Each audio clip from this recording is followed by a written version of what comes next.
We're here outside Old Trafford, 1-0 today against Brighton. Not 4-0 FC today. I predicted 5-0, by the way. Mate, it's 3 points in it, and I think ultimately at the end of the day we've got to just be happy that we're getting 3 points and we're progressing a little bit, because, man, that was a boring game of football, wasn't it? It was boring, yeah. And I took a couple of pictures. I hate doing that, like, but I took a couple of pictures during both halves, actually, of the defensive line of what Brighton had. Can't fault them. It was their game plan, obviously, but it's extremely difficult. And we've seen this a number of times with United, and we saw it most really with Van Gaal's United. Steve, do you want a hug? My eyes are knackered, mate. That's what happens when you don't score for United. You got this geezer crying. I actually not really seen much of the second half, mate. My eyes are in tatters, just like really itchy. Yeah. Hey, he's back. But I think the defensive line, like the defensive nine, essentially, that they had, Brighton, it really made it difficult for us. And I think a complete lack of movement from United and a complete lack of fast interchanging one-touch football in that final third meant that we didn't create a lot of chances. Now, one of the reasons why I always thought Mourinho never went with the Rashford, Martial, Lukaku forward three, not that I think it's a bad idea, I actually was excited to see how it would play out, but one of the reasons that I think he doesn't go with that and he prefers someone like a Mickey or a Mata in there is someone that can come short, because them guys aren't ball-retaining players. They're a give it and let me go sort of player. And I think that if you have a player that's in the mix around those that can do that sort of stuff, then you're laughing. But when you do it the way we do it with 4-2-3-1, with Mata in the 10, then I think we lack something in midfield. And I still think that we've got to go to a three-man midfield. I don't think it's working for us 4-2-3-1. I don't like the balance of the system, and I don't like the balance of how we play, we adopt it. Yeah, balance. West balance. Barclays balance.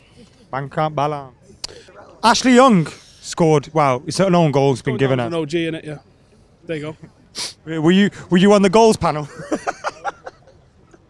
Can we talk about his performance? Because what I will say is, today showed exactly why he only should start these games.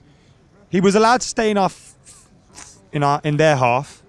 Didn't really have to get back too much, and that's what you want him to do when he has to defend. Can't defend. There was a lot of times where he got turned, where he doesn't do what a natural left back would do. I thought their left back had a decent game, actually, really solid, and I was sort of comparing what that guy was doing with what Ashley Young was doing. Yes, he offers something in the final third, but you could play Rashford or Lingard left back and they would offer you something in the final third, but they're not good fullbacks. When someone's got an attribute that they like to say about somebody and it's like, but he works hard, that's when you know, you might as well just say he's shit, isn't he?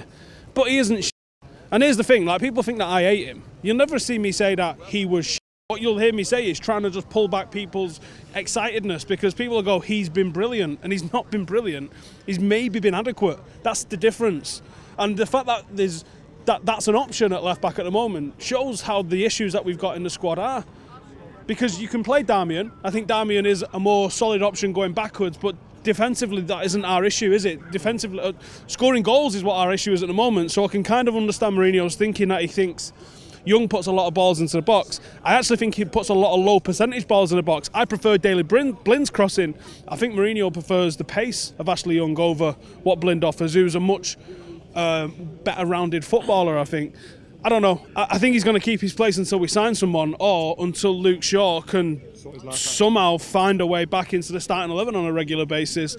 But that doesn't look likely, does it? It doesn't. Before we move on to your thoughts about the coming week, just quickly, who's your man of the match? I thought it was Lukaku, actually.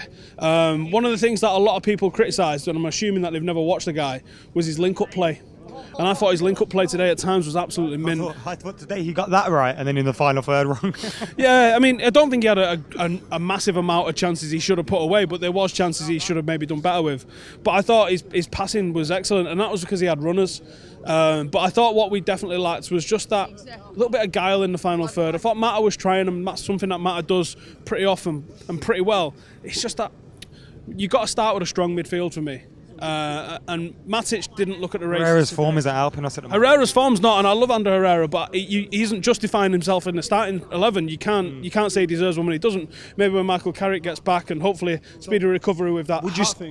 what would you do then against Watford and Arsenal? Because you're saying midfield three away from home, you'd expect we'd need a midfield three. He's going to play Fellaini. Let's face it, he's going to play Fellaini. Fellaini's the man. I think Fellaini probably will be added into that midfield three and will go for 3-3, but he might play three at the back. I expect he's probably going to try three at the back against City. I'm not sure that's the right thing to do, in all honesty. I think you've got to go in midfield with him, man. Strong midfield, a three-man midfield that can get at him. But I did like it at times today. It looked like it was a 4-4-2 without the ball, didn't it? Especially, obviously, when we sit in the Stretford end, you can really see the tactical view of the game.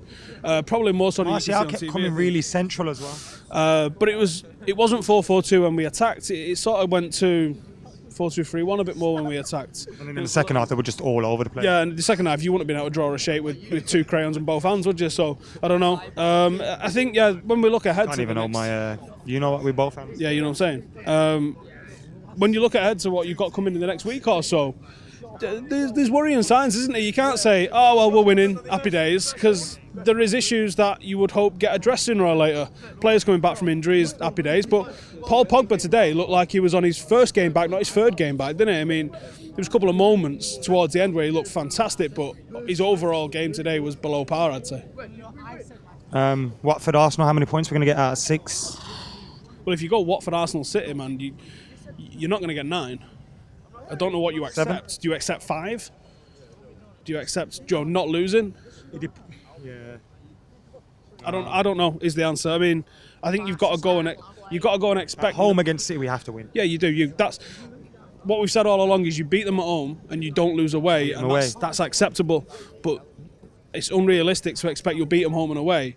But I don't think it's unrealistic to expect that you expect United to go and beat whoever we have at home. Will we beat City at home? I don't know. You're going to say he's going to be a completely different approach, and we don't have the issues that we have against the likes of Brighton and that at home, where they sit and they put 9 men behind the ball. I guarantee City not having 9 men behind the ball. It's stopped raining now. I'm keeping me up. I like it. But then you've got to worry about what we've got frailty defensive-wise, because would you be confident with a back four that involved Lindelof, Smalling and Young against that City team? I wouldn't. I definitely don't think there's a clean sheet coming there, so you've got to think, oh, can we outscore them? And we've got the firepower to outscore them, but it all starts with that midfield for me. We haven't got dominance in midfield, and unless he brings in Fellaini and he just goes for pure physical dominance, then I worry how we're going to do that. Come on, Ander, find your form. Cheers, Steve.